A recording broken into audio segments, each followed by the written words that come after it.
கடன் வாங்கக்கூடாதுன்னு சொல்லி யாரையும் சொல்ல முடியாது நம்மளால. ஆனா கடன் வந்து எங்க வாங்கணும், எங்க வாங்கக்கூடாது அப்படின்ற வித்தியாசத்த வந்து நம்ம தெரிஞ்சுக்கணும் இல்லையா? அத பத்தி பேசலாம்னு தான் முடிவு பண்ணியிருக்கோம்.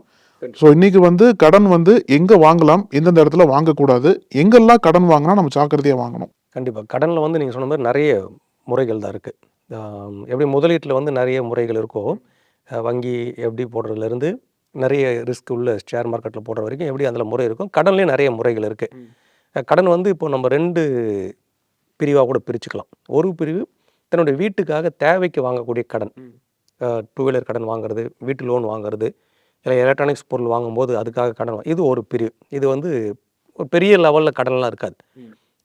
2,00,000 3,00,000 5,00,000 வீட்டு லோன் மட்டும்தான் அது பெரிய கடனா போகும். இல்லைன்னா கூட அவங்க அந்த வீடு வித்து கட்டலைனா கூட வீடு வித்து எடுத்துக்க போறாங்க.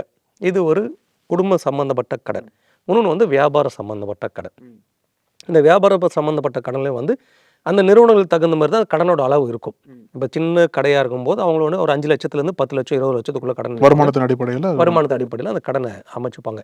இந்த 2 கடன்லுமே யார் யாரெல்லாம் கடன் கொடுக்குறாங்க இவங்களுக்கு அப்படி பார்க்கலாம்.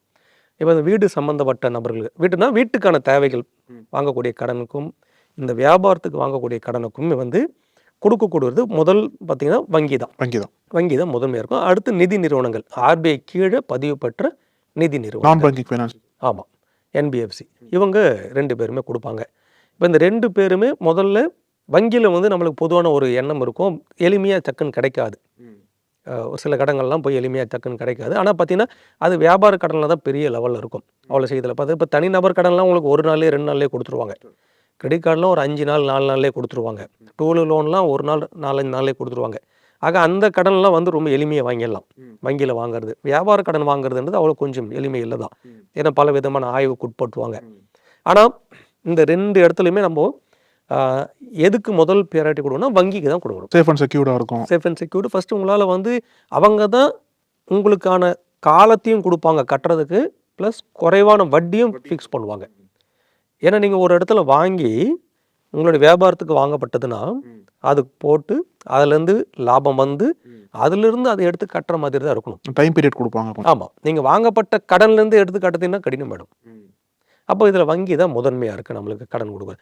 அதே லெவலுக்கு என்பிஎஃப்சி.